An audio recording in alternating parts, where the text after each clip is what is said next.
주님 앞에 나올 수 있습니다. 오늘 귀한 말씀, 드디어 이 일터코스 마지막 주제입니다. 일터코스 마지막 주제인데, 일터코스 마지막 주제를 거룩과 순종에 대한, 순종과 거룩에 대한 메시지를 다루면서 세상 속에서 하나님이 우리에게 허락하신 위치가 분명히 있습니다. 그 위치에서 하나님이 우리에게 바라시는 것은 질서에 따른 순종이죠. 순종과 함께 하나님은 우리에게 요구하시는 게 있습니다. 거룩함입니다. 여러분, 근데 이 순종과 거룩은 일터에서 모든 청년들이 겪게 되는, 이것이 가정일 수도 있습니다. 그리고 학교, 공부하는 학업의 현장일 수도 있죠. 모든 상황에서 적용되는 부분입니다. 질서, 부당한 상황 속에 우리가 놓일 때도 있습니다. 그리고 정말 이런 리더십 안에서 내가 이렇게 일을 하고 있어야 되는가라는 한심스러운 마음이, 그리고 신세한탄한 그런 불편한 감정들이 우리의 안에 있을 수도 있죠. 그런데 이런 현실적인 고충의 문제들 앞에서 먼저 우리가 점검해 봐야 할 것이 있습니다. 그것이 말씀 안에서 하나님은 어떻게 우리에게 가르쳐 주시는가인 거죠. 안타까운 현실은 그렇습니다. 좋은 리더를 만나기보다 흠이 많은 리더를 만나기가 사실 더 쉬워요. 정말 내가 배울 만한 리더를 만나서 성장할 기회를 얻기보다 진짜 나랑 사이가 이렇게 뭔가 이런 스타일도 안 맞고, 도덕적으로도 윤리적으로도 내게 인격적으로도 불편한 감정이 일어나게 할 만큼의 그런 관계들이 분명히 생길 수가 있습니다. 근데 이런 경우들이 훨씬 더 많아요. 이런 경우가 한 80%라고 저는 생각합니다. 그리고 한 20% 정도는 실제 내가 보면서 롤모델로 삼을 만큼의 그런 리더십 안에 있게 되는 경우도 있죠. 근데 극히 드문 거예요. 하나님은 우리를 훈련시키실 때 하나님의 훈련 방법은 가장 먼저는 인내예요. 하나님이 허락하신 리더십 아래서, 그것이 이제 교회 안에서의 질서일 수도 있죠. 사역자의 연약한 모습을 보면서도 분명히 그럴 수도 있고, 그리고 또한 그런 게 있습니다. 우리 팀 사역 안에서의 팀장이나 팀원과의 갈등 관계도 분명히 있을 수도 있고, 그러니까 모든 관계 안에서 질서는 있어요. 그럼 그 질서 안에서 우리가 어떻게 반응해야 하는가를 실천적인 내용으로 오늘은 마무리를 하도록 하겠습니다. 어떤 연구 조사에 보니까 이 코로나 시기에 청년들에게 사역자들에게 원하는 그 설문조사를 했더라고요. 그래서 몇 가지 막 이제 있는데, 사역자들한테 이런 걸 요구한다, 제발 이렇게 해줬으면 좋겠다, 이런 것들이 몇 가지 있었어요. 그 중에 이제 제가 생각나는 거는 이제 최근 조사였습니다. 생각나는 거는, 사역자들 제발 말 실수하지 말아주세요. 그거 보면서 제가 많이 생각나더라고요. 저도 이제 장난치는 걸 좀 많이 좋아하다 보니까. 첫 번째가 제 기억으로는 인격적으로 불편한 감정이 들 만큼의 그 말 실수를 하지 말아주세요. 그게 첫 번째가 있었고, 두 번째는 약속을 지켜주세요가 있었던 것 같아요. 그리고 또 하나가 성실하게 사역을 해주세요. 그래서 그거 보고 깜짝 놀랐습니다. 성실하게 사역을 해주세요. 제가 지금 그래도 그 내용을 좀 나누면서 저와 함께 사역하고 있는 청년 사역자들과 그렇게 사역을 하고 싶습니다 라는 고백을 하는 겁니다. 그리고 또 마지막에 한 가지가, 월요일 날 연락해도 연락을 받아주는 사역자가 되었으면 좋겠어요. 그거였습니다. 근데 저희 교회 조사는 아닙니다. 이제 통계적으로 나온 교회 친구 다 모여였나? 아무튼 이제 거기에서 이제 설문조사를 했을 때 이제 청년들이 사역자들에게 요구하는 거였습니다. 그래서 이게 어쩌면 우리 교회 지체들도 저희 사역자, 저와 우리 전도사님들에게 요구하는 그런 내용이 아닐까 생각이 들으면서, 그거 보면서 좀 반성도 하고 앞으로 더 열심히 사역해야겠다라는 생각을 좀 가졌습니다. 사역자들 맞죠? 네, 아멘. 네. 그렇게 더 잘 섬기도록 하겠습니다. 오늘 말씀은 7번째 주제, 순종과 거룩, 하나님의 질서라는 주제였습니다. 마지막으로 세상 속에서 그리스도인답게 살아가는 실천적 메시지를 나누겠습니다. 우리는 세상과 결별한 상태가 아니기에 세상 속에서 사명을 감당하는 법을 배워야 합니다. 세상 속에서 하나님의 뜻을 이루는 영향력 있는 그리스도인들이 되기를 기대하는 마음으로 다니엘의 일터를 만나보겠습니다. 마지막은 다니엘의 일터로 정리를 했는데 이 책에서 일터 코스 관련돼서 다루고 있는 그 신앙 인물들의 특징이 있습니다. 다윗이 나왔죠. 요셉이 나왔습니다. 그리고 오늘 마지막 다니엘이 나왔습니다. 특징이 있어요. 이 세 사람은 젊은 시기에 훈련을 받았어요. 그러니까 이 10대 나이 때부터 훈련에 들어갔습니다. 훈련에 들어가면서 20대를 하나님 앞에서 훈련의 시간으로 보냈습니다. 그 시기를 일터로 제가 적용을 했던 거였어요. 그래서 하나님 앞에 쓰임 받았던 사람들의 특징은 어린 나이 때부터 벌써 이 청년의 때에 하나님의 말씀 가운데서 하나님의 질서 안에서 하나님의 뜻대로 하나님의 인도하심을 받으면서 훈련에 들어간 사람들입니다. 그래서 하나님 앞에 우리 모든 지체들이 쓰임 받았으면 좋겠습니다. 92페이지를 보니까 한 상황을 이렇게 제시해 놨습니다. 역시 유혹이 있죠. 술입니다. 이거 술이에요. 술병이에요. 음료수가 아니라 술병입니다. 술에 대한 유혹이 있습니다. 우리 대학생들도 술에 대한 유혹이 반드시 있죠.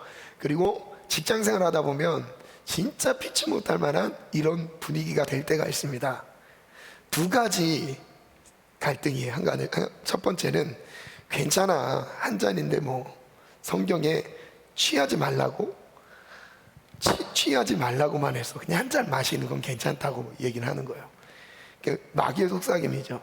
그리고 반대편에 뭐라고 하냐, 아니야, 하나님께 지혜를 구하자. 자, 이런 상황에 있을 때 여러분은 어떤 방향을 선택하십니까? 때론 뭐 연약해서 한 잔 마시면서 분위기를 이렇게 맞춰주는 때도 있을 것 같고, 때로는 그 분위기를 박차고 일어나 또 마음을 지킬 때가 있겠죠.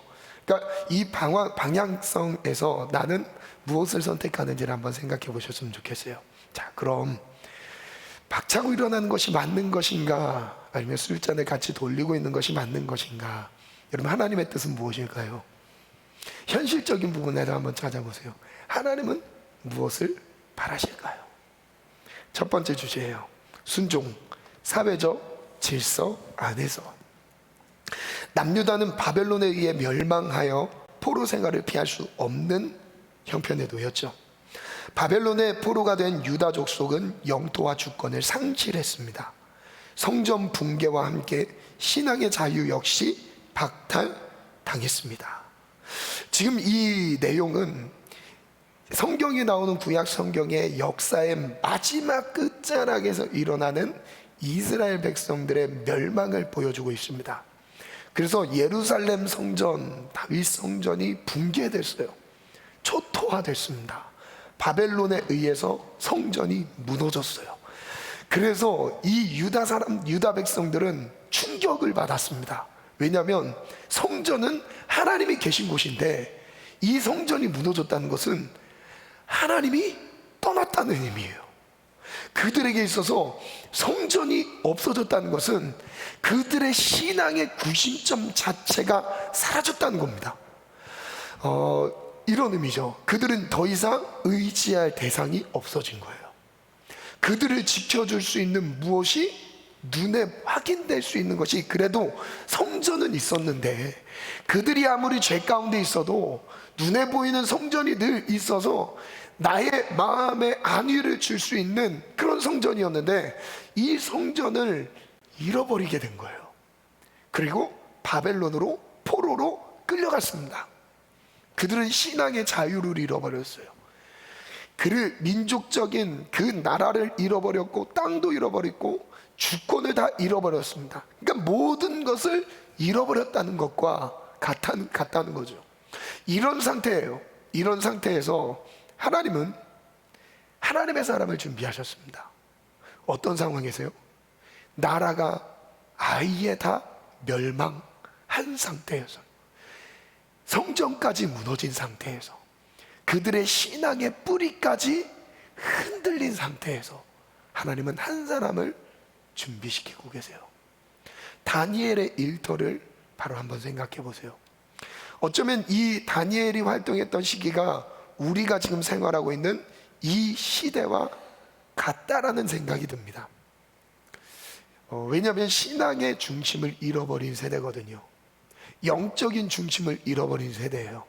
그 가운데서 사회적인, 세상에서 나가서 세상 가운데서 요구되어지는 것들을 따라가면서 어떻게 하나님의 뜻을 이루어 가야 하는가, 이거에 대한 기로에 서 있는 겁니다.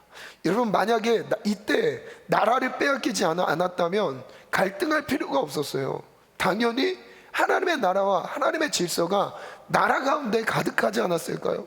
세상적인 요구에 대해, 사회적인 질서의 요구에 대해 거절하고 이거 할 필요가 없습니다. 그냥 나라 자체가 하나님의 뜻 위에 세워져 있기 때문에 그런 고민할 필요가 없었어요. 그러나 다니엘에게 있어서 그 고민이 필요했던 것은 무엇이냐면, 나라와 제도와 질서와 체계가 하나님의 체계가 아니었던 거예요. 그럼 이 세상적인 체계 안에서 어떻게 그리스도인답게 하나님이 원하시는 사회적 요구, 그리고 하나님이 원하시는 뜻을 이루어가는지, 그것을 찾아가는 것이죠. 그래서 그에 따라 마땅히 지켜야 할 사회적 책임은 무엇이었을까요? 다니엘의 얘기를 통해서 한번 보겠습니다. 세상의 요구에 따른 우리의 사회적 책임은 무엇인가? 세상이 우리에게 요구하는데 우리가 마땅히 지켜야 할 책임이 있죠. 그래서 다니엘서 1장 1절부터 한번 읽겠습니다. 함께 읽어볼까요? 시작. 한 절씩 읽습니다. 시작. 유다왕 여호야김이 다스린 지 3년이 되는 해에 바벨론 왕 느부갓네살이 예루살렘에 이르러 성을 에워쌌습니다. 잠깐 여기서요, 인사이트 한번 띄워주시겠어요? 이 시기를 뭐라고 말씀하시냐면, 유다 왕, 인사이트 띄워주세요. 네, 맞습니다. 네, 유다 왕 여호야김이 다스린 지 3년이 되던 해에 이 시기를 정확하게 짚고 있습니다. 역사적으로 이 시기가 어떤 시기였냐? BC 606년에서 605년 이때로 보고 있어요. 바벨론 느부갓네살은 605년 초여름 동맹국 메대와 함께 갈그미스에서 아수르 최후의 보루를 정복했습니다. 즉, 이전에 북이스라엘과 남유다가 있을 때, 북이스라엘은 아수르에 의해서, 아시리아죠, 세계사에서 아시리아로 나오는 나라입니다. 아시리아에 의해서 북이스라엘은 멸망했습니다. 그리고 이후에 남유다도 멸망 직전에 있었는데, 북을 멸망시키고 남하하고 있는 아수르 군대, 이 아수르 군대를 무엇으로 막죠? 히스기야 왕의 기도로 막습니다. 그래서 모든 영토는 다 아수르가 지배하고 있었는데, 유일하게 유다 족속, 유다 민족, 남유다만 생존해 있었어요. 하나님이 지키셨다는 거죠. 기도로 그 시기를 아수르 제국으로부터 지키셨던 하나님의 능력을 보여줬습니다. 오히려 그 악한 그 아수르가 공격할지라도 하나님이 18만 명 이상이 되는 인구를 한 번에, 군사들을 한 번에 하루아침에 하나님이 심판하시는 장면이 나왔어요. 그만큼 하나님이 기도로 어떻게 멸망을 피해갔는지를 보여주시는 장면이죠. 그런데 이 어려움을 오래 견디지 못했습니다. 하나님의 사람들이 끝까지 거룩함과 하나님을 섬기는 그 자리를 지켰어야 되는데, 저를 띄워주시겠어요? 지켰어야 되는데 이걸 지키지 않고 또다시 세상으로 간 거예요. 또다시 우상을 섬긴 거예요. 그래서 이제는 신흥 세력이었던 바벨론에 의해서 멸망의 위기를 당하는데, 지금 이 제국의 패권이 바뀌는 장면을 설명하고 있는 거예요. 아수르에 멸망했던 그 아수르는 사라지고 이제 새로운 신흥 대국인 바벨론이 일어나서 아수르를 정복한 겁니다. 그 정말 중요한 전투가 갈그미스 전투였어요. 605년에 있었던 갈그미스 전투죠. 이 전투를 기점으로 해서 아예 아수르는 역사 속으로 사라져 버립니다. 그래서 이제 바벨론에 의한 새로운 통치가 임하기 시작해요. 그때 이제 뭐 북이스라엘뿐만 아니라 이제 남유다도 바벨론에 의해 멸망을 하게 되죠. 그 장면인데 또 다시 띄워주세요. 갈그미스 전투를 기점으로 아수르 제국은 역사적으로 사라지며 신흥 세력 바벨론이 패권을 장악합니다. 여호야김은 수년 동안 바벨론의 가신 노릇을 하게 되었습니다. 유다 족속의 지도자인 왕인 여호야김이 가신 노릇을 하게 돼 조공을 바치고 굴복하는 거예요. 이 시기 다니엘은 몇 살이었다고요? 15세로 추정하고 있어요. 청소년기에 바벨론의 포로가 되었습니다. 자, 그런데 여기서 보면 3년 동안 여기 말씀에 나오죠. 제가 2절을 다 같이 한번 읽겠습니다. 말씀 2절 시작.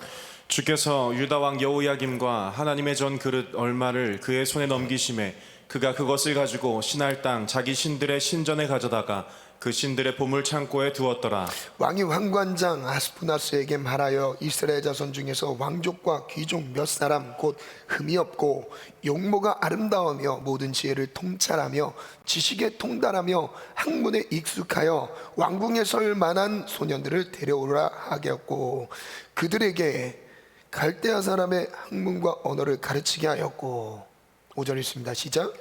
또 왕이 지정하여 그들에게 왕의 음식과 그가 마시는 포도주에서 날마다 쓸 것을 주어 3년을 기르게 하였으니 그 후에 그들은 왕 앞에 서게 될 것이더라. 그들 가운데는 유다 자손 곧 다니엘과 하나냐와 미사엘과 아사랴가 있었더니 저를 띄워주시면 되겠습니다.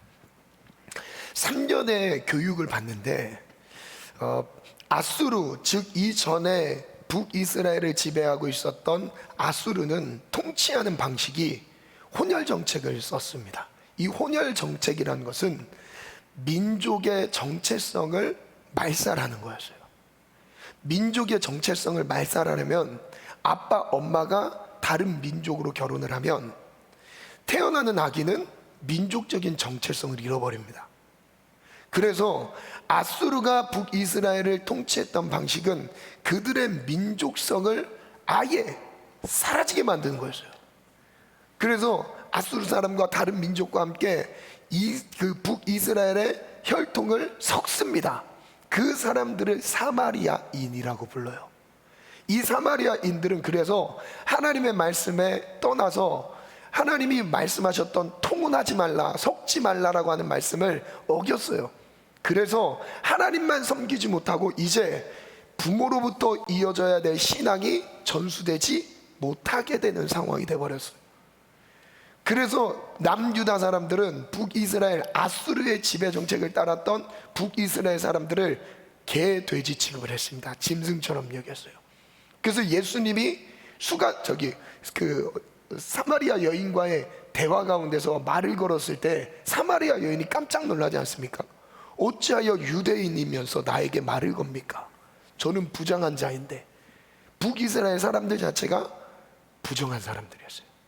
자, 그럼 이어서 바벨론의 통치 방식은 어떤 통치 방식이었냐면 그들은 정체성이 있어서 어린 시기에 바벨론 교육을 바벨론화 시켜서 어린 리더들, 영향력으로 세울 수 있는 리더들을 발굴해서 바벨론 교육을 심어줬습니다. 그것을 청소년기에 심어줬던 거예요. 그래서 청소년기를 보내고 있는 그 사람들 중에 귀족과 왕족들 중에 용모가 괜찮고 아름다운 사람들을 뽑아서 거기에서 지혜롭고 총명한 사람들을 선발합니다. 그래서 선발해서 바벨론 교육을 시켰어요. 이유는 무엇이죠? 3년 동안 바벨론 교육을 해서 학문과 철학과 모든 것을 바벨론화 시키는 거예요. 그래서 민족은 다르지만 바벨론의 사람으로 만들어 놓는 거예요. 그래서 그 리더를 통해서 민족을 통치하려고 했었던 거예요. 그래서 거기에 다니엘이 선발됐던 겁니다. 자, 그럼 보면 바벨론의 통치 왜 3년 동안일까? 바벨론의 통치 방법은 각 민족의 총명하고 지혜로운 청소년을 선발하여 유다만 아닙니다. 모든 민족이에요. 3년 동안 바벨론에 관한 모든 교육을 제공하였습니다. 각 민족의 유능한 인재를 바벨론화 시켜서 해당 민족을 바벨론 방식으로 통치하는 정책이었습니다. 거기에 이제 다니엘이 선발됐던 거죠. 다니엘뿐 아니라 다른 민족의 젊은 청소년들이 다 모여 있다라고 생각을 하시면 되겠어요. 즉 모든 민족의 유능한 사람들만 모여 있다라고 생각을 하시면 되겠습니다. 자, 근데 질문을 볼게요. 주께서 바벨론 왕의 손에 넘겼던 것은 무엇일까요? 유다 왕 여호야김을 넘기셨고 왕을 넘기셨어요. 그리고 성전에 있는 그릇들을 넘기셨습니다. 성경에 이것을 설명하는 이유가 있어요. 성전의 그릇들은 무엇을 상징하냐면 하나님을 예배할 때 썼던 그릇들입니다. 하나님을 예배할 때 활용했던 거예요. 근데 그것이 어디로 가 있죠? 그 다음 질문이죠. 하나님의 전 그릇은 어디로 옮겨졌습니까? 바벨론 신전의 창고로 들어갑니다. 바벨론 신전에 있는 창고로 들어가요. 그 다음 질문, 하나님의 전 그릇이 옮겨졌다는 것은 무엇을 상징하여 어떤 의미일까요? 첫 번째는 하나님의 임재를 상징하는 건데, 하나님의 전이라는 것은 하나님이 지금 나와 함께하고 계신다, 이스라엘 백성들과 지금 하나님이 함께하고 계신다는 것을 상징하는 게 하나님의 성전이에요. 근데 그 성전에 사용되었던 전의 그릇들이 옮겨졌다는 것은 전 두 가지로 묵상했어요. 첫 번째는 하나님이 그들에게서 떠나셨다예요. 하나님의 임재가 떠났다는 거예요. 두 번째는 모든 것을 빼앗겼다는 거예요. 모든 것을 빼앗겼다는 거. 자, 그 다음 바벨론 왕은 어떤 소년을 데려오게 했죠? 첫 번째는 유다 왕족과 귀족 중에 흠이 없고 용모가 아름다운 사람들을 선발하게 했죠. 그리고 그 중에서도 모든 지혜를 통찰할 수 있는 사람, 그리고 세 번째로 지식에 통달하며 네 번째 학문에 익숙한 사람을 선발해서 데려왔습니다. 그게 다니엘이었어요. 그리고 다니엘의 세 친구였죠. 바벨론 왕은 소년들에게 무엇을 가르치게 하죠? 갈대아 사람의 학문과 언어, 바벨론의 언어, 그 학문을 가르쳤습니다. 소년들은 왕 앞에 서기 위해 3년 동안 무엇을 먹어야 했습니까? 여기가 정말 중요한 포인트예요. 무엇을 먹게 했냐면 왕이 주는 진미, 왕의 음식을, 왕이 먹는 음식을 먹게 했어요. 그러니까 왕처럼 대우를 해줬던 거예요. 극진한 대우를 받았던 겁니다. 그렇게 은혜를 잊게 하였던 거예요. 그것뿐만 아니에요. 왕이 마시는 포도주를 먹게 했어요. 이 바벨론이 이제 이렇게 그 나라의 지도자를 키울 때 신사적으로 대우하죠. 정말 모든 것을 밀어줍니다. 배울 수 있는 최대한의 지원을 이 나라 왕이, 바벨론 왕이 해주고 있는 거예요. 자, 첫 번째, 세상의 요구. 예루살렘의 멸망에 따라 다니엘과 세 친구 역시 포로의 운명을 피할 수 없었습니다. 자신의 의사 표현도 자유롭게 할 수 없는 포로가 되었습니다. 이제 바벨론 왕의 요구에 따라 살아야만 하는 상황인 거예요. 상황. 두 번째, 사회적인 책임이 따릅니다. 다니엘과 세 친구는 왕의 요구에 따라 3년 동안 훈련을 받아야 했죠. 이것뿐만 아니었어요. 왕의 부름을 받았기 때문에 왕이 지정한 학문을 배워야 했어요. 왕이 가르치는, 왕이 배우라고 하는 그 배움의 학문을 순종하면서 따라가야 했습니다. 또한 음식까지도 자기가 선택할 권리가 없었어요. 음식까지도 왕이 결정해 주는 대로 먹어야 했습니다. 이게 사회적 책임이었어요. 그 위치까지 선발되어서 세워지는 데까지 많은 관문들이 있었을 수 있겠지만 왕이 요구하는 그 왕이 얼만큼 이 사람들을 정성스럽게 제대로 된 지도자로 세우고 싶었냐, 그 마음이 느껴지지 않습니까? 나쁜 의도로 이 사람이 지금 막 가르치는 게 아니에요.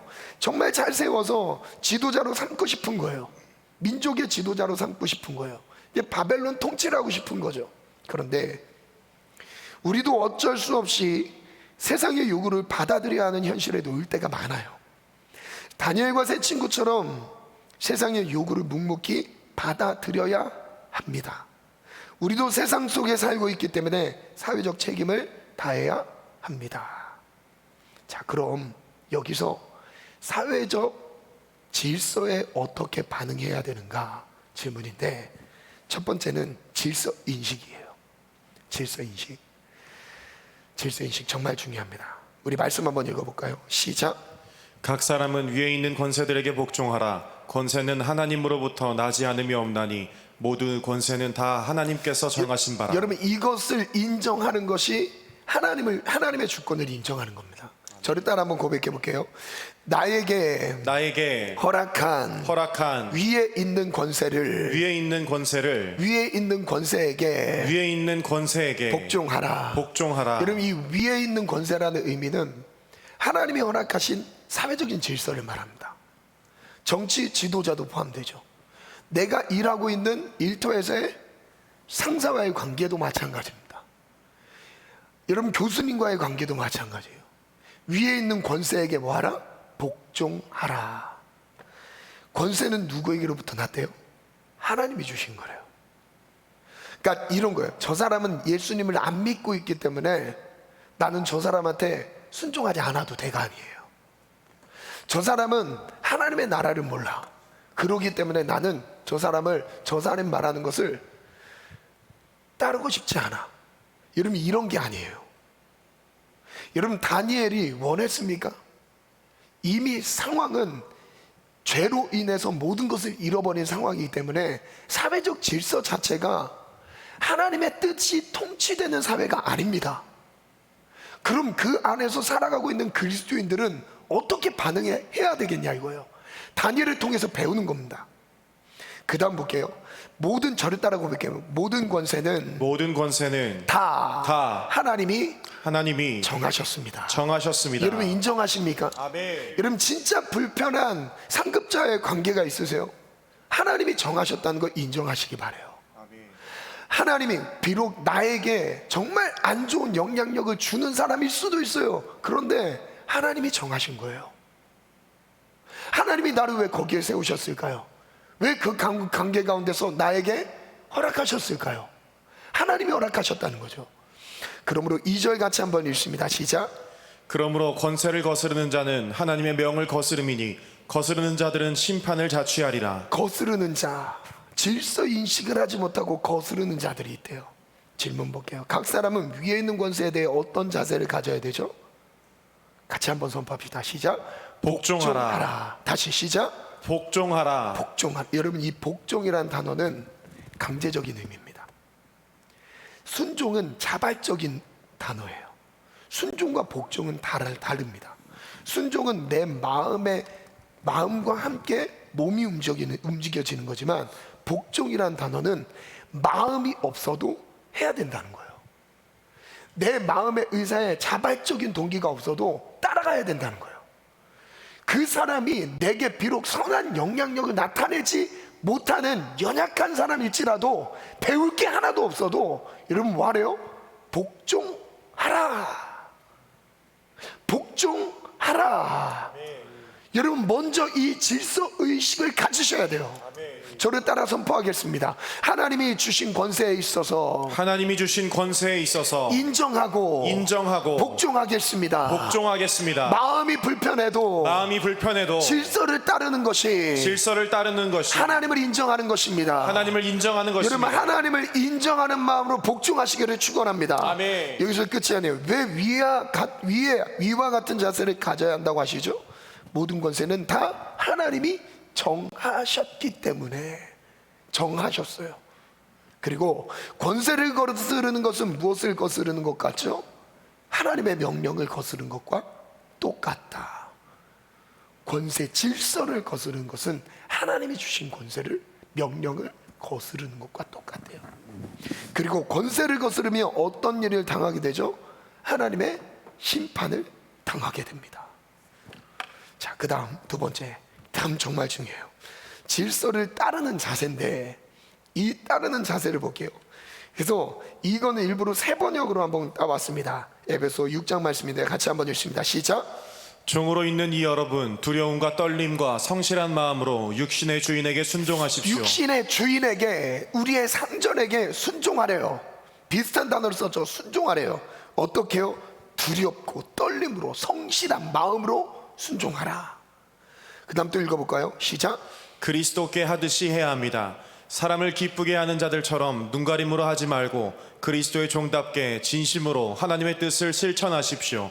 사람에게가 아니라 주님께 하듯이 기쁜 마음으로 섬기십시오. 마음을 다루고 있어요. 질문: 종들은 어떤 마음으로 주인에게 순종해야죠? 첫 번째는 두려움과 떨림으로 순종하래요. 그 위치 자체가 두려움과 떨림으로 대하라는 것입니다. 여러분, 허락하신 하나님이 주신 사회적인 위치에 따라서 순종하면서 복종하면서 따라가야 될 위치가 있습니다. 그거에 대해서 인정하라는 거예요. 어떤 마음으로요? 두렵고 떨림이에요. 두렵고 떨림으로 사원들은 사장님을 인정해야 되는 거예요. 두렵고 떨림으로 직장에서의 상사를 존중하는 거예요. 두렵고 떨림으로 캠퍼스 안에서 교수님을 인정하는 거예요. 강의를 못하고 뭔가 불편한 잔소리를 하고 그래도 두렵고 떨림으로 인정하라는 겁니다. 두렵고 떨림으로 여러분 가정에서의 질서를 인정하셔야 된다. 부모님과의 관계의 질서 인정하라는 거예요. 여러분 부모님을 두려워하시길 바래요. 부모님 앞에 떠는 마음으로 서시길 바래요. 그래서 그 뒤에 볼게요. 그 다음 두 번째는 성실한 마음이라고 말씀하십니다. 성실하게 일을 감당하라. 성실하게 일을 수행하라. 그리고 종들은 주인을 대할 때 누구에게 하듯 하라고 말씀하십니까? 그리스도예요. 그리스도. 종들은 상전을 대할 때 사람으로 대하지 말고 그리스도에게 하듯 섬기라는 거예요. 그리스도께. 우리가 예수님을 어떻게 섬깁니까? 우리가 예수님을 어떻게 높여드립니까? 우리가 예수님을 어떻게 기쁘게 해드립니까? 그것과 같이 상전들에게 그리스도께 하듯 섬기라고 말씀하세요. 종들에게 어떤 태도를 경계하셨죠? 사람을 기쁘게 하는 자들처럼 눈가림으로 하지 말라. 눈가림으로. 눈앞에서는 잘하는 것 같은데 뒤에서는 헌담하고 욕하고 부정적인 말하고 이런 거 하지 말래요. 눈가림으로 하지, 사람에게 하듯 하지 말고 앞에든 뒤에든 하나님 앞에서 그를 섬기라고 말합니다. 그 다음 종들은 어떤 마음으로 주인을 섬겨야 하죠? 주님께 하듯이 기쁜 마음으로 섬기라고 말씀하셨어요. 기쁜 마음. 저를 따라 한번 선포해볼게요. 기쁜 마음으로 섬기겠습니다. 하나님이 주신 질서 따르는 우리 마음의 자세죠. 마지막 세 번째인데, 그럼 질서의 한계를 당한 우리가 있어요. 질서를 따르는 데 있어서 한계를 느낄 때가 있죠. 그때 어떻게 해야 되냐? 말씀 앞에서 베드로전서 말씀인데 우리 같이 한번 또 읽어볼까요? 시작. 사환들아, 범사에 두려워함으로 주인들에게 순종하되 선하고 광용하는 자들에게만 아니라 또한 까다로운 자들에게도 그리하라. 누구에게도요? 까다롭게 하는 자들에게도 하래요. 즉 우리가 질서, 저를 띄워주세요. 질서 안에서 순종을 하는데 선하고 우리에게 선한 영향력을 끼치는 사람한테는 누구나 다 합니다. 그 사람한테는 누구나 다 순종해요. 나한테 잘 대해주는 사람은 누구나 잘한대요. 그런데 까다롭다라고 느껴지는 그 사람까지 해도 하나님 뭐라고 하시면 그 질서에 대해 순종하라 말씀하세요. 그럼 이 까다롭다라는 단어가 무슨 뜻인지 볼게요. 인사이트 띄워줄래요? 스콜리오스, 헬라어로 스콜리오스라고 발음하는데 이것은 상징적으로 휘어진, 구분, 심술궂은, 완고한, 고집센. 이러면 일하면서 이런 사람 많이 만나지 않습니까? 그러지 않아요? 휘어진, 인격 자체가 휘어져서 상처를 주는 사람들. 우리가 그런 상사가 될 수도 있고 내가 그런 상사를 만날 수도 있어요. 그런데 이런 만남 관계 가운데서도 주님 말은, 제가 이렇게 한번 적용해봤어요. 정상적이지 않으며 악하고 못된 성품을 가진 사람을 의미합니다. 까다로운 상전이라는 것은요, 정상적인 생활이 안 되는 사람이에요. 그리고 악하고 못된 성품으로 불편하게 하는 사람을 말해요. 하나님은 비록 이러한 상전과 밑에서 함께 일해야 할지라도 참고 인내하며 뭐 하라고요? 순종하라고 말씀하세요. 누구에게까지 까다롭게 하는 사람까지도 순종해라. 왜? 하나님이 주신 질서라고 말씀하세요. 그 다음 한번 또 말씀 볼게요. 19절부터 한번 읽겠습니다. 그 이유를 설명하세요. 시작. 부당하게 고난을 받아도 하나님을 생각함으로 슬픔을 참으면 이는 아름다우나 죄가 있어 매를 맞고 참으면 무슨 칭찬이 있으리요. 그러나 선을 행함으로 고난을 받고 참으면 이는 하나님 앞에 아름다우니라. 여러분, 진짜 순종은 언제 나타나냐면 내가 순종할 만한 사람을 만났을 때 순종하는 것은요, 순종이 아니에요. 내 생각과 이해와 내 판단과 다른 방향을 제시하고 나에게 요구했을 때 내가 갖고 있는 것을 내려놓고 따라할 수 있는 상황 가운데서 주님이 순종이라는 단어가 성립이 되는 겁니다. 내 마음과 일치되는 것은 순종이 아니에요. 그게 아닙니다. 순종이라는 그 단어 자체는 나와 다른 겁니다. 내가 생각하는 느낌도 다른 거예요. 그런데 하나님은 뭐라 말씀하냐면 그런 사람을 만났을 때 뭐 하라고요? 순종하라. 순종하라. 복종하라. 여러분, 그러면서 이어서 말씀하시는 게 복음이었어요. 여러분, 왜 우리가 제가 그 퍼센테이지로 말씀드렸지만 나에게 불편함과 힘들게 만드는 상황을 일으키는 사람을 만나는 가능성이 80%입니다. 우리 인생의 80%예요. 그리고 20%는요, 진짜 선한 영향력을 받으면서 배울 수 있는 사람 많아요. 그 우리의 인생에서 하나님은 선한 영향력을 받으면서 배우게 하는 비율보다 내가 죽어지고 없어지고 나의 모든 것을 내려놓으면서 순종하는 그 훈련을 더 중점적으로 다루고 계십니다. 그래서 이 훈련을 받은 사람들에게 그 다음의 훈련에서 나에게 배울 수 있는 영향력을 비칠 수 있는 사람을 만나는 거예요. 이 전자에서 이 80%의 강한 어려움을 느낄 수밖에 없는 상황의 훈련을 견디지 못하면 그 다음의 상황들을 사실 잘 만나기가 힘들어요. 또다시 똑같은 그 훈련을 계속 받게 됩니다. 그 훈련을 또 똑같이 받게 돼요. 제가 제 간증을 하고 싶지만 너무 길어질 것 같아서 여기서 멈추겠습니다. 그 다음 한 번 더. 여기서 그래서 그 훈련을 통해서 하나님 우리에게 주고자 하시는 메시지는 그거예요.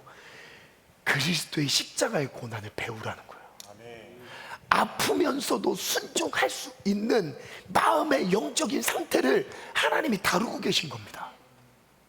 죽음에 이르기까지 순종하며 우리를 위해 십자가에 죽으셔서 예수님을 바라보면서 그 모든 상황을 견디라고 말씀하시는 거예요. 인내하라고 말씀하시는 거예요. 여러분, 그 훈련을 이 청년의 때에 넉넉히 받으시기를 축복합니다. 아멘. 넉넉히 받으시기를 축복해요. 사원들은 어떤 마음으로 주인의 그 다음 19절 한번 읽어볼까요? 다 했죠. 사원들은 어떤 마음으로 주인에게 순종해야 하죠? 범사에 두려워한 마음. 범사에 두려워. 모든 상황 속에서 두려움. 이 범사라는 것은 상황들을 말씀하고 계신 거예요. 모든 상황마다 두렵게 느껴라. 어떤 주인에게까지 순종하라고 하죠? 까다로운 자. 부당하게 고난을 받을 때에는 어떻게 참아야 하죠? 하나님을 생각함으로 참으래요. 즉 무엇이냐면 삶 중심 자체가 그리스도의 십자가의 고난에 초점이 되어 있는 삶으로 중심을 잡으라는 거예요. 그로 인해서 불편한 이유 없이 어려움을 당하더라도 예수 그리스도의 십자가를 생각하라는 거예요. 이유 없이 매맞고 내몰렸던 그리스도를 바라보라는 겁니다. 우리에게 그런 상황들이 생기는 이유는 십자가와 가깝지 않기 때문인 거예요. 어쩌면 우리의 삶 자체가 죽어지지 않았기 때문에 그 상황들로 내가 죽어지길 바라는 것입니다. 여러분 죽어져 보세요. 내 삶 자체가 하나님 안에서 순적하게 갈 수가 있어요. 정말이에요. 내 죽음을 확인하는 거예요. 그 관계를 통해서 나의 죽음을 확인하는 겁니다. 내 감정을 확인하는 거예요. 부당하게 하나님은 무엇을 아름답게 여기셔? 저를 따라 선포해요. 선을 행하며 고난받는 것을 고난받고 참는 것을 아름답게 보십니다. 참 이상하죠. 선을 행했는데 고난을 받고 있어요. 선을 행했는데 억울하게 누명 썼어요. 선을 행했는데 핍박과 욕을 먹고 있습니다. 이게 하나님의 뜻이래요. 선을 행하고 고난받는 것이 하나님의 뜻이니라.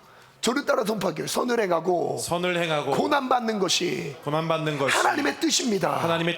여러분, 이게 하나님의 뜻이라는 것을 인정하십니까? 아멘. 우리는 이런 가치관에 어쩌면 속을 수도 있습니다. 선을 행했으면 나에게 칭찬을 가져다 주고, 선을 행했으면 나에게 잘 대해주고, 선을 행하면 내가 승진을 하게 되고, 선을 행하게 되면 더 많은 재화를 벌어들이게 되는 것, 이런 잘못된 구조를 갖게 될 수가 있어요. 그런데 하나님의 뜻은 선을 행하고 고난받는 거예요. 그래서 우리의 가치관 자체가 선을 행하고 어떻게 고난받을까를 생각하고 있으면 모든 상황을 넉넉히 이길 수 있는 것입니다. 아멘. 질서인식, 모든 권세는 하나님이 정하셨습니다. 하나님의 선하신 뜻대로 정하셨어요. 그러므로 사회적 질서를 거스르는 것은 곧 하나님을 거스르는 것입니다. 우리에게 허락된 질서 일터에서 앞서 있는 리더들에게 순종하십시오. 앞서 있는 리더들에게 순종하십시오. 그 리더들보다 앞서가지 마세요. 순종하셔야 돼요. 이게 사회적으로도 그렇습니다. 여러분이 허락된 일터 안에서도 그래요. 절대 뒤에서 욕하는 거 하지 마세요. 절대 뒤에서 세상에 아무것도 모르는 정말 무인격 잘라 할지라도 여러분 그 사람 계속 축복해 주셨으면 좋겠어요. 아멘. 저를 따라 선포합니다. 나에게 욕을 하는 자를 축복하기를 원합니다. 부당한 대우를 하는 자를 축복하길 원합니다. 그리고 오늘 그것을 우리의 마음에 품고 기도하셨으면 좋겠습니다.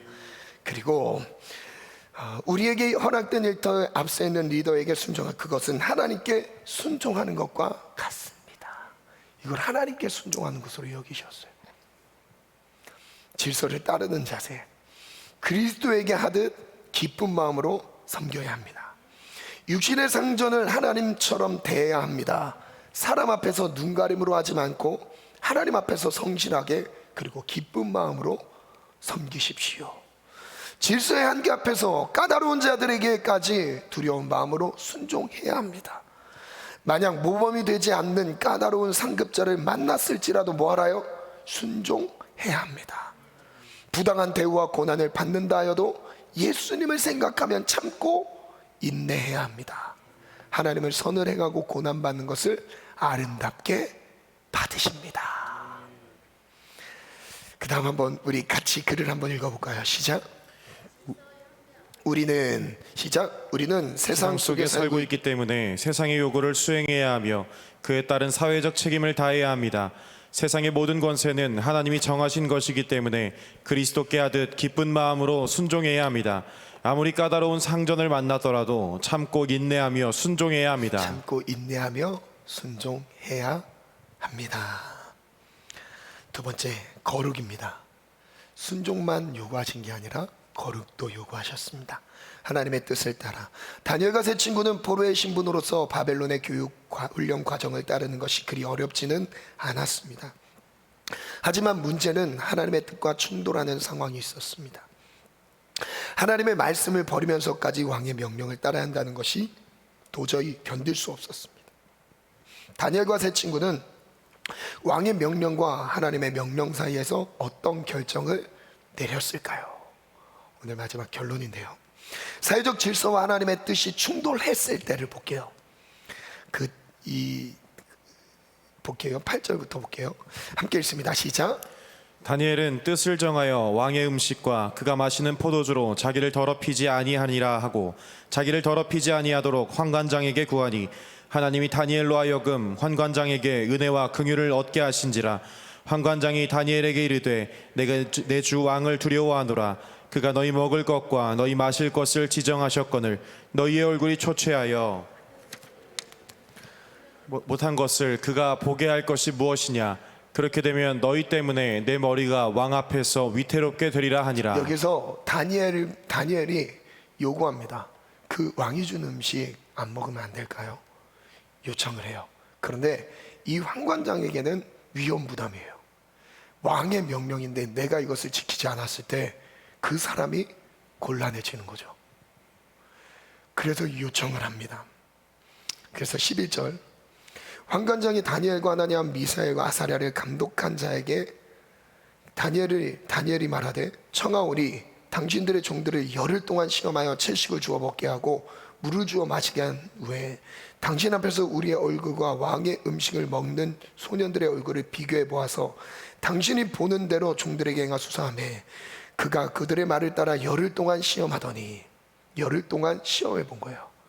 왕의 음식을 먹은 사람들과 하나님의 뜻대로 채식을 먹었던 사람들, 그 당시 문화에 의하면 아마 이 음식들은 왕이 줬던 음식들은 그 우상 숭배한 제물들을 줬다라는 게 주석들이 좀 나와 있습니다. 그래서 신앙 인격상 그 부분들을 받아들이기가 어려웠던 거죠. 포도주 역시 자기를 더럽히는 거였죠.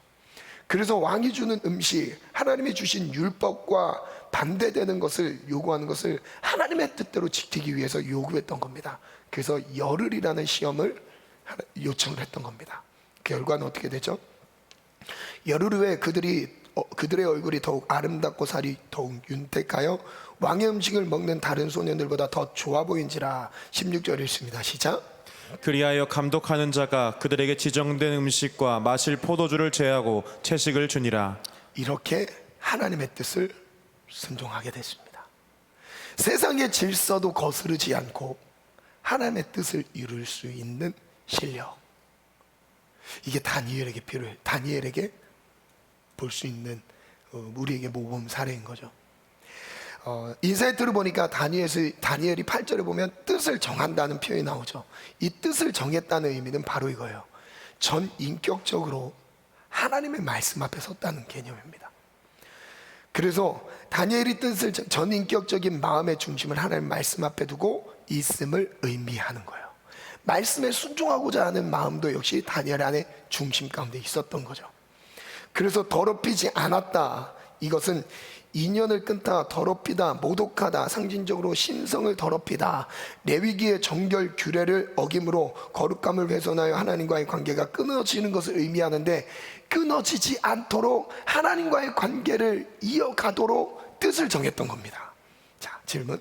다니엘은 뜻을 정해서 무엇을 결단했죠? 왕의 음식과 포도주로 자기를 더럽히지 않으리라 결단했어요. 자기를 더럽히지 않으려는 결단이 있었습니다. 그 생략을 하고 두 개는 생략하고요. 그 다음 다니엘은 열흘 동안 무엇을 비교해 달라고 했죠? 채식을 먹는 것을 비교해 달라고 했어요. 물을 마신 것과 포도주를 거절하고 우상숭배 음식을 거절한 것들, 그걸 비교해 달라고 했죠. 열흘 후에 어떤 결과가 나타났죠? 다니엘과 친구들의 얼굴이 더욱 아름답고 윤택해졌어요. 무엇을 의미하냐면 하나님이 그들을, 말씀에 순종한 자들을 지키시는 장면을 보게 됩니다. 그 다음 말씀을 볼게요. 로마서 12장 1절 2절 말씀을 보니까, 그러므로 형제들아 내가 하나님의 모든 자비하심으로 너희를 권하노니 너희 몸을 하나님이 기뻐하시는 거룩한 산 제물로 드려라. 이는 너희가 드릴 영적 예배다. 이는 이 세대를 본받지 말라라. 오직 마음을 새롭게 함으로 변화를 받아 하나님의 선하시고 기뻐하시고 온전하신 뜻이 무엇인지 분별하는 것이다. 우리가 드려야 될 영적인 예배는 무엇이죠? 몸을 거룩한 산 제물로 드리는 거예요. 구별하여 드리는 거예요. 우리는 무엇을 그럼 구별해야 돼요? 분별해야 되죠. 우리가 분별해야 될 거, 하나님의 뜻을 분별해야 되는데, 하나님의 선하시고 기뻐하시고 온전하신 뜻이 무엇인지 분별하는 거예요. 분별했을 때 우리의 몸을 드릴 수 있는 거죠. 첫 번째, 뜻을 분별하다. 다니엘과 세 친구는 바벨론 교육 훈련을 받는 것을 순종할 수 있었지만 자신을 더럽히면서까지 세상의 요구, 왕의 명령을 수용할 수는 없었습니다. 이게 다니엘의 마음이었죠.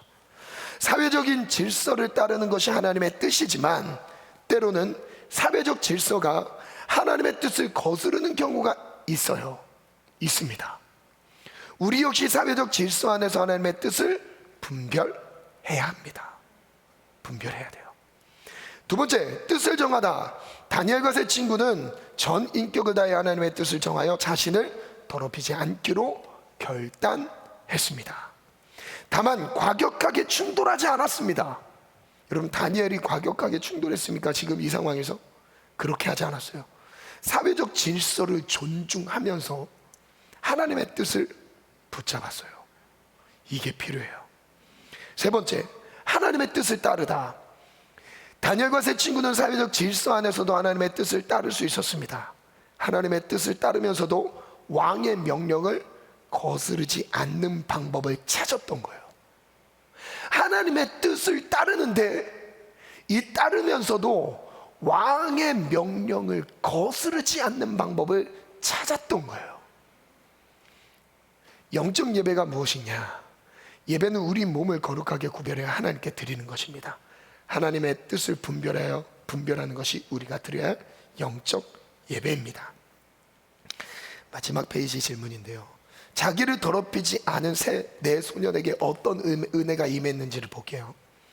함께 우리 다 같이 한번 이 마음을 지키고 음식을 거절해 하나님의 뜻을 정해서 순종했던 사람들에게 임했던 은혜입니다. 이 은혜가 임했어요. 한번 읽어보세요. 시작. 하나님이 이 내 소년에게 학문을 주시고 모든 서적을 깨닫게 하시고 지혜를 주셨으니 다니엘은 또 모든 환상과 꿈을 깨달아 알더라. 저를 나를 선포합니다. 하나님이 내 소년에게 하나님의 뜻을 순종하는 자들에게 하나님의 뜻을 순종하는 자들에게 학문을 주셨고 모든 서적을 깨닫게 하셨고 지혜를 주셨습니다. 다니엘에게만큼은 모든 환상과 꿈을 깨달아 알게 했습니다. 여러분, 이 의미는 환상과 꿈을 깨달아 알게 했다는 의미는요, 이 꿈은 하나님의 영역이에요. 학문은 사람의 영역이지만 하나님 주신 학문이긴 하죠. 사람의 영역입니다. 그러나 환상과 꿈을 깨달아 아는 정도의 지혜는요, 하나님의 영역입니다. 그 뒤에 이 스토리가 지난 뒤에 9장 이후에 가면 다니엘에게 구약 선지자들 중에서 유일하게 마지막 때 일어날 환상을 보게 하십니다. 마지막 예수님이 재림하실 그때의 인류 멸망의 상황들을 다니엘을 통해서 환상으로 보게 하세요. 하나님은 얼만큼 다니엘을 눈여겨보셨는지를 아시겠죠? 누구에게요? 뜻을 정해서 자신을 지킨 사람에게. 그러면서도 하나님이 허락하신 사회적 질서를 존중했던 사람이었어요. 그 다음 또 한번 읽어볼까요? 18절부터 시작. 왕이 말한 대로 그들을 불러들일 기한이 찼으므로 환관장이 그들을 느부갓네살 앞으로 데리고 가니 왕이 그들과 말하여 보매 무리 중에 다니엘과 하나냐와 미사엘과 아사랴와 같은 자가 없으므로 그들을 왕 앞에 서게 하고 왕이 그들에게 모든 일을 묻는 중에 그 지혜와 총명이 온 나라 박수와 술객보다 10배나 나은 줄을 아니라. 와, 두세 배가 아닙니다. 월등하게 비교가 되지 않을 만큼 하나님의 지혜로 그를 지키고 계신 장면을 보게 됩니다. 누구에게요? 하나님의 뜻을 지키며 순종하는 자에게. 첫 번째, 하나님이 주셨던 거 세 가지를 주셨죠. 그 첫 번째 구별된 지혜인데요, 하나님은 다니엘과 세 친구에게 특별한 지혜를 주셨습니다. 사명을 감당할 수 있는 지혜를 주셨습니다. 하나님은 자신을 더럽히지 않고 거룩하게 구별한 자들에게 사명을 맡기시며 맡기신 사명을 감당할 수 있도록 무엇을 주신다고요? 지혜를 주십니다. 저를 따라 고백해 볼게요. 하나님의 뜻을 순종하는 자에게 사명을 맡기시고 사명을 감당하도록 지혜까지 주십니다. 하나님은 환상과 꿈을 통해 하나님의 계획을 드러내시는데 다니엘에게는 모든 환상과 꿈을 깨달아 아는 지혜를 주셨습니다. 하나님은 다니엘에게 하나님의 계획을 밝히 보이셨던 것입니다. 출중한 지혜, 내 소년의 지혜는 온 나라의 지혜자들도 따를 수 없을 만큼 출중했습니다. 10배나 더한 지혜가 내 소년에게 임했습니다. 우리 마지막 글을 같이 한번 읽어볼까요? 시작. 하나님이 허락하신 사회적 질서 안에서 하나님의 뜻을 분별하기를 힘써야 합니다. 그리스도인들은 사회적 질서에 순종하며 거룩함으로 하나님의 뜻을 따라야 합니다. 하나님은 거룩하게 구별된 삶에서 맡기신 사명을 감당할 지혜도 허락하십니다. 아멘. 마지막 빌드업 그림인데요. PPT를 한번 띄워주세요. 이 그림 참고하시고 PPT를 띄워주시면 되겠습니다. 이 PPT가 지금 그림 책자에 있는 그림의 첫 번째 왼쪽에 있는 거예요. 하나님의 뜻이라는 거룩함과 사회적인 질서라는 타협이 되어야 되는 영역이 두 가지가 있습니다. 그런데 어느 정도 이제 걸쳐져 있는 게 교집합이 순종입니다. 순종. 내가 거룩함을 지키면서도 그 타협, 사회적인 질서를 따르게 되는 순종의 영역이 있어요. 거룩함을 지키면서 순종하는 영역이죠. 누구처럼요? 다니엘처럼. 순종은 하고 있지만 순종을 하고 있는데 거룩함을 포기해야 되는 장면은 그 부분은 타협 부분입니다. 그리고 순종하지 않으면서 거룩함을 지켜야 되는 것이 거룩의 영역이에요. 이 교집합은 내가 하나님의 질서를 따르면서, 즉 사회적인 질서를 따르면서 하나님이 내게 주신 거룩함을 이루어가는 것입니다. 근데 이 영역이 교집합인데 저는 이 영역을 순종이라고 적어놨어요. 그리고 이 순종과 함께 하나님의 뜻 안에서 사회적인 질서를 따른다라고 얘기를 해놨죠. 그런데 여기서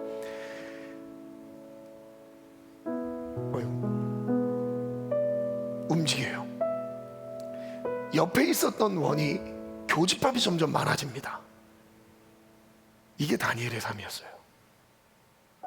즉 이겁니다. 세상 가운데 하나님의 나라를 확장하는 겁니다. 세상 가운데 하나님의 나라를 확장하는데 내가 거룩함을 지키면서도 그 거룩함으로 거룩한 영향력을 타협된 그 세상 안에서 흘려보내는 거예요. 그래서 그 하나님의 나라가 점점 넓어지도록 움직이는 거예요. 그런데 반대의 상황이 있습니다. 이 상황을 저는 지혜라는 단어를 썼어요. 지혜를 가진 자는 하나님의 지혜를 가지고 하나님의 뜻을 가지고 사회적 질서 안에 집어넣습니다.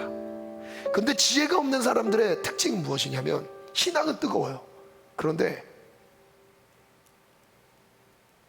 이렇게 돼버려요. 여러분, 지혜가 없는 뜨거움은 거룩과 타협을 완전 이분법화 시킵니다. 그래서 무슨 일이 벌어지냐면 이 땅에 있는 동안 내가 있는 공간에 하나님의 나라가 세워지는 걸 보지 못해요. 내가 섬기는 가정 안에 하나님의 나라가 지혜롭게 믿지 않는 부모님에게, 형제자매들에게 흘러가야 되는데 이것이 완전 이분법적으로 되다 보니까 하나님의 나라가 스며들 공간이 없어요. 하나님의 나라가 가정 가운데 이루어지지 않아요. 하나님의 나라가 일터 가운데 보여지지 않아요. 자기 신앙은 지키고 있어요. 수요 예배는 드려요. 금요철야 예배를 지키긴 해요. 그런데 사회적인 질서 안에서의 하나님이 원하시는 그곳에서의 하나님 나라가 확정되는 것을 보지 못한다면 어쩌면 이 모습일 수는 있습니다. 여러분, 지혜가 없으면 이런 상황이 발생합니다. 아예 충돌해버리는 거죠. 무력으로 충돌해버려요. 싸우게 됩니다. 여러분, 하나님의 뜻을 이해하지 못하는 사람들에게 하나님은 충돌하라고 말씀하셨던 게 아니라 뭐라고 말씀하시죠?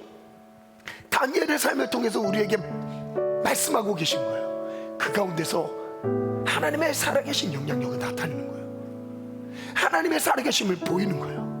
지혜롭게. 여러분, 다니엘이 이런 행동을 할 수 있지 않았을까요? 어떻게 내가 하나님의 사람으로서 어떻게 저를 더럽힙니까? 저는 왕에게 따지겠습니다. 무력으로 충돌했다면 이 시대에 한 나라의 흥망성쇠를 가릴 수 있는 역할로 하나님이 세우셨을까요? 다니엘이 그 3대에 걸쳐서 바뀌게 되는 바벨론의 왕들, 모든 왕들을 섬기는 자리까지 세워질 수 있었을까요? 자기 신앙에 만족하여서 자기 신앙만큼은 지킬 수 있었겠죠. 그러나 영향력의 자리까지는 나아가지 못했어요. 내가 서 있는 곳에 하나님의 나라를 세우는 것을 이루지 못했던 거예요. 여러분, 그래서 순종과 거룩이 같이 가야 되는 거예요. 내게 허락된 이 영역 안에서, 사회적 질서 안에서의 순종을 이루시길 바라요. 그리고 또 그곳에서 하나님 포기할 수 없는 하나님 안에서의 거룩함을 지키는 영적인 중심이 세워지기를 축복합니다. 그래서 이것이 바로 이 빌드업 그림으로 띄워주세요. 바로 이 그림인 겁니다. 빌드업 그림이요. 그래서 첫 번째는 하나님과 이 그림이에요. 순종하면서 하나님의 나라의 영역들을 넓혀가는 겁니다. 어떻게 사회적 질서 안에서 하나님의 뜻을 이룰 수 있을까요? 순종, 사회적 질서 안에서, 사회적 질서는 하나님이 허락하셨습니다. 그러므로 모든 상급자들의 권위에 대해 그리스도께 순종하듯 따라야 합니다. 비록 악하고 못된 성품을 가진 자라 할지라도 참고 인내하며 순종해야 합니다. 결단의 기도를 하는 시간 갖겠습니다. 불을 꺼주시고 시간이 많이 지난 관계로 바로 결단 기도로 들어갈게요. 첫 번째 기도 제목은 나는 순종하고 있는가? 하나님 지금 나에게 순종을 요구하세요. 여러분, 제가 말씀드렸죠. 여러분이 경험하고 있는 이 나이대의 시기는 반면교사를 많이 만나게 됩니다. 이렇게 하고 싶지 않다. 내가 저렇게까진 저런 리더가 되고 싶진 않다. 그런 사람을 많이 만나게 됩니다. 그때 여러분은 어떤 자세로, 어떤 마음으로 반응하고 있으십니까? 첫 번째 결단의 기도입니다. 사회적 질서, 하나님이 허락하신 질서를 순종하면서 따르겠습니다. 비록 못되고 악한 성품을 가진 자라 할지라도 내가 그것을 그리스도께 하듯 존중하며 순종하며 따라가겠습니다. 기도 제목이 있으신 분들 자리에서 일어나겠습니다.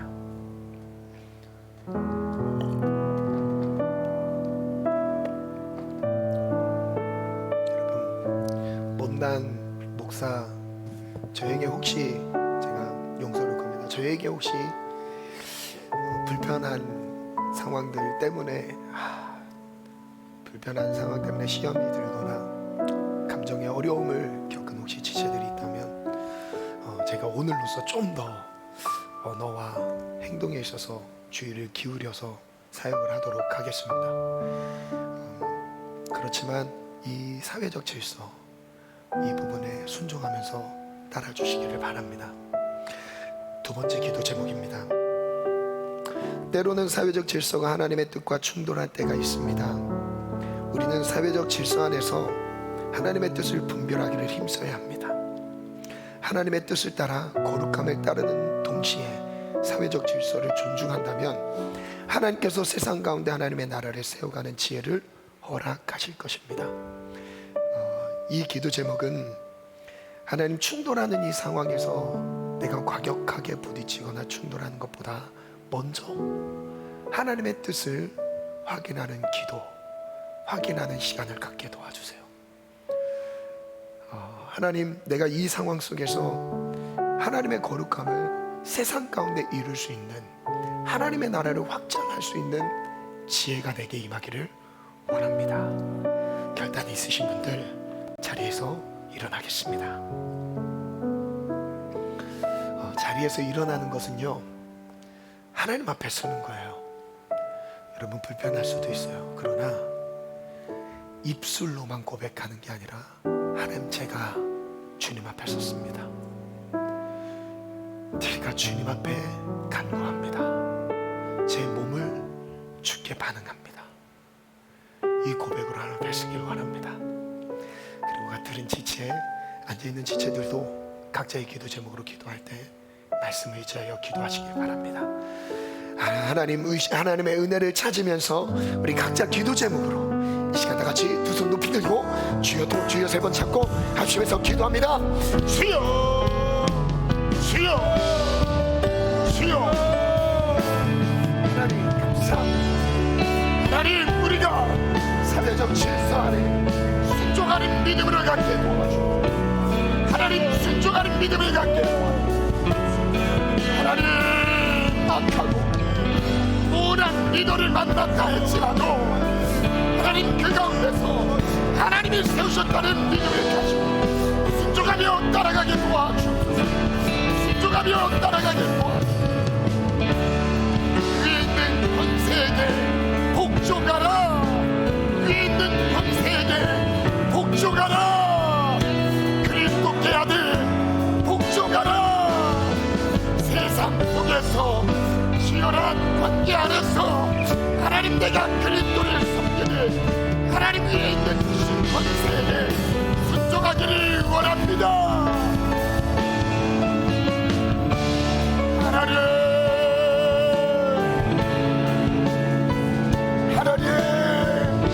내게 허락한 사회적 질서 그리고 그 질서 안에 내게 허락하신 위치를 깨닫게 하시고 그 위치에 따라 순종하며 따라가게 도와 주옵소서. 하나님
다니엘의 믿음처럼 그 지혜가 우리에게 임하기를 원합니다.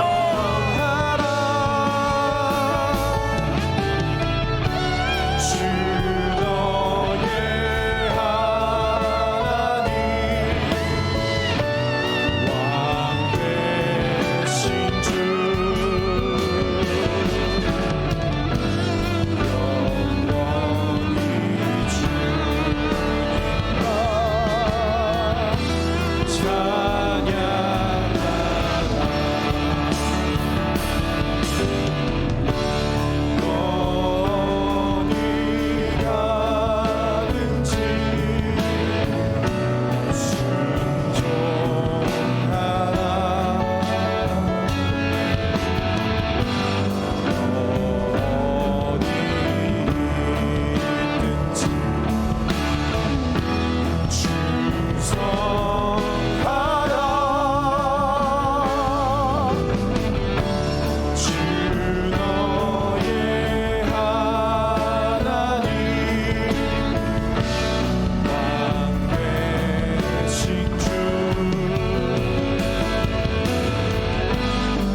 제 인생에서 가장 힘들었던 리더를 만났을 때를 생각해 보니까 제 군대에 있을 때였습니다. 근데 군대에 있을 때 저의 이제 상관 목사님, 군목이죠. 목사님을 만났던 게 사실 제 인생에서 제일 힘든 지휘관이었어요. 리더였습니다. 너무 까다로웠습니다. 매일마다 진술서를 쓸 정도였어요. 거의 매일 진술서를 썼습니다. 진술서, 상기명, 지금 뭐 반성문 같은 거예요. 상기명 본인은 2000몇 년 몇 월 며칠 몇 시에 육하원칙에서 뭘 잘못했는지 매일마다 썼어요. 근데 너무 힘들었어요. 그래서 제가 딱 2번 목사님을 찾아가서 저 군중병 안 하고 싶습니다 라고 얘기를 할 정도였습니다. 많이 울었어요. 너무 답답하고 힘들어서. 근데 그 시간을 보내는데 제가 입술을 제가 그때 지금 돌아보면 저에게 하나님 훈련시키셨던 그 하나가, 뭐 제가 힘들었던 그 사연들은 이제 다 나눌 수 없지만 다른 사람한테 제가 힘든 상황들을 얘기를 하지 않았어요. 욕을 하거나 목사님 욕을 하거나 그런 적은 없었습니다. 그런데 이제 그 목사님은 이제 군목을 하면서 전역을 앞두고 계셨는데 한 20년 정도 군생활 하시면서 군종병들한테 대였던 거예요. 뒤에서 목사님 욕하고 이런 거에 대해서 스트레스를 많이 받으셨더라고요. 그러다 보니까 군종이 오면 군기를 막 잡느라고 그러셨던 것 같아요. 근데 목사님이 어느 날 저를 이제 딱 부르시더니 거의 이제 제가 전역할 때쯤이었어요. 그래서 저한테 김군종 수고했네 라고 말씀하시더라고요. 그래서 네. 목사님 갑자기 왜 이러시지? 그랬는데 목사님 마지막 그 얘기를 하셨어요. 내가 지금까지 군생을 하면서 김군종처럼 사역하는 사람은 처음 봤다 라고 말씀하셨어요. 근데 사실 저는 너무 부끄러웠어요. 너무 힘들었거든요. 원망하고. 그래서 교회 문 혼자 걸어 잠고 그 십자가 벽에 걸려있는 십자가 내려놓고 끌어안고 막 기도도 하고 하나님 살려달라고, 좀 못 버티겠다고 너무 많이 갈구시니까 너무 힘들었어요. 그런데 너무 부족했죠. 너무 죄송했어요. 제가 이렇게 감사함으로 감당했던 건 아닌데 근데 이제 목사님이 그러시더라고요. 지금까지 뒤에서 나에 대해 헌담을 하지 않았던 군중병이 처음이라고 말씀하시더라고요. 그래서 목사님은 그 교회 나오는 신우들에게 다 항상 뒷조사를 하셨던 거예요. 제가 나에 대해서 무슨 말하니 이런 걸 항상 하셨던 거예요. 근데 저는 몰랐죠. 그래서 전역할 때쯤 그 얘기를 하시면서 저에게 이제 많이 격려해주고 축복해주는 시간을 좀 가졌습니다. 그때 많이 울었어요. 그 군생활 2년, 그 2년이 너무 길었거든요. 근데 지금 딱 돌아보니까 하나님이 저에게 있어서 정말 가장 큰 훈련의 시간이었습니다. 저의 입술을 지키는 훈련, 그것을 계속 주목하고 계셨던 것 같아요. 정말 누구 한 명에게도 말하지 않았어요. 가족들에게도 말하지 않았어요. 그냥 주여 울면서 기도하면서 버티고 그랬었어요. 그래서 휴가만 나오면 기도원 갔어요. 금식했어요. 살고 싶어서. 어느 정도인지 아시겠죠? 진짜 도저히 못 견디겠는. 휴가 나오면 금식하고 기도원 들어가고 거기서 충전을 받고 들어가지 않으면 사역을 도저히 못 하겠는 상황인 거죠. 그랬습니다. 근데 지금 딱 돌아보면 저에게 있어서 하나님이 가장 큰 훈련의 시간이었던 거예요. 여러분 모두에게 이런 훈련의 상황들이 있을 것 같아요. 그러나 지금 인내하셨으면 좋겠습니다. 지금은 이해할 수 없어요. 그 훈련의 그 관계, 그 배움의 리더십 안에 나를 하나님이 왜 두셨는지 이해할 수 없습니다. 그러나 하나님의 계획은 있어요. 하나님, 내가 왜 이 사람을 만나? 내가 왜 이 사람 밑에서 일을 해야 되고 왜 이 사람 밑에서 내가 사역을 해야 합니까? 불편할 수도 있어요. 그러나 하나님이 주신 위에 있는 권세를 인정하세요. 하나님이 허락하신 것입니다. 그리고 지금 인내하며 순종하세요. 그리스도께 하듯 순종하세요. 그 안에 훗날 하나님이 깨닫게 하실 것입니다. 그리스도의 십자가를 더 분명하게 깨닫게 하실 것입니다. 이 시간 한번 기도하면서 하나님, 내가 인내하는 이 훈련의 시간을 끝까지 잘 견디게 도와주시옵소서. 하나님, 이 훈련의 시기를 하나님 잘 견디게 도와주시옵소서. 하나님, 인내하게 도와주옵소서. 아멘. 하나님 허락하신 위에 있는 권세에 순종하며 따르게 도와주옵소서. 아멘. 우리 2분 동안 다 같이 주여 3번 찾고 기도합니다. 주여, 주여, 주여. 하나님 감사합니다. 하나님 감사합니다. 하나님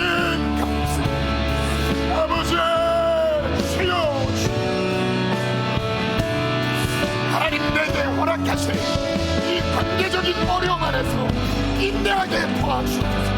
위에 있는 권세에게 순종하게 도와주옵소서. 하나님,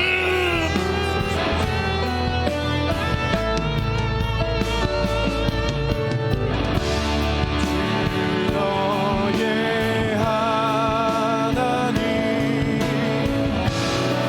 위에 있는 권세에 순종하라. 하나님, 이해할 수 없는 까다로운 상사를 만나게 하셨고, 까다로운 부모를 만나게 하셨고, 까다로운 가르침을 받은 분도 있습니다.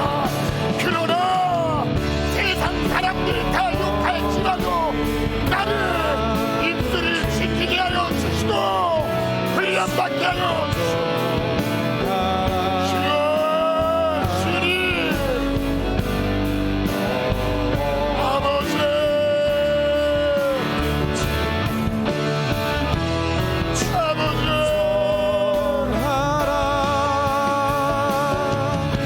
우리의 윗사람에 대한 자세와 태도, 그리스도에게 아들 하리라. 그리스도에게 아들 하리라. 연약한 리더십을 위해 기도해 주시기 바랍니다.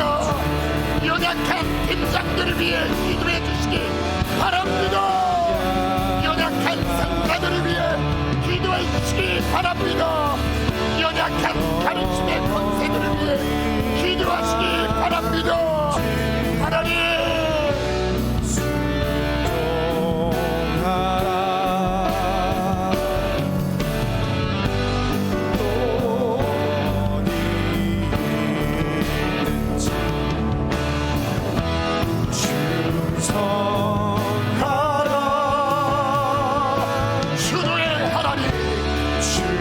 너의 하나님, 왕 대신 주 영원히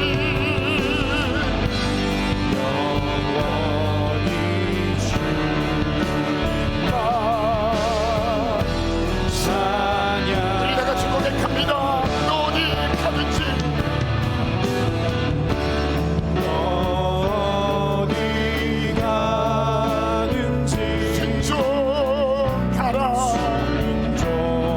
순종하라. 너 어디 있든지 충성하라. 주 너의 하나님 왕 대신 주 영원히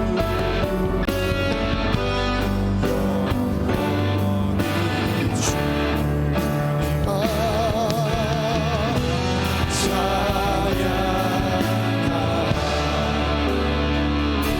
하나님, 위에 있는 권세를 하나님이 허락하셨다는 것을 믿고 인정하겠습니다.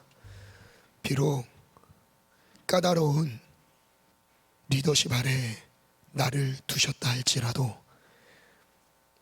나에게 선한 영향력을 미치는 사람뿐만 아니라 까다로운 자에게까지도 순종하며 복종하게 도와주시고 그리스도께 하듯 섬기게 도와주옵소서. 세상 가운데서 하나님의 지혜로 거룩한 영향력을 세상 가운데 나타내기를 원합니다. 하나님의 나라를 이루기를 원합니다.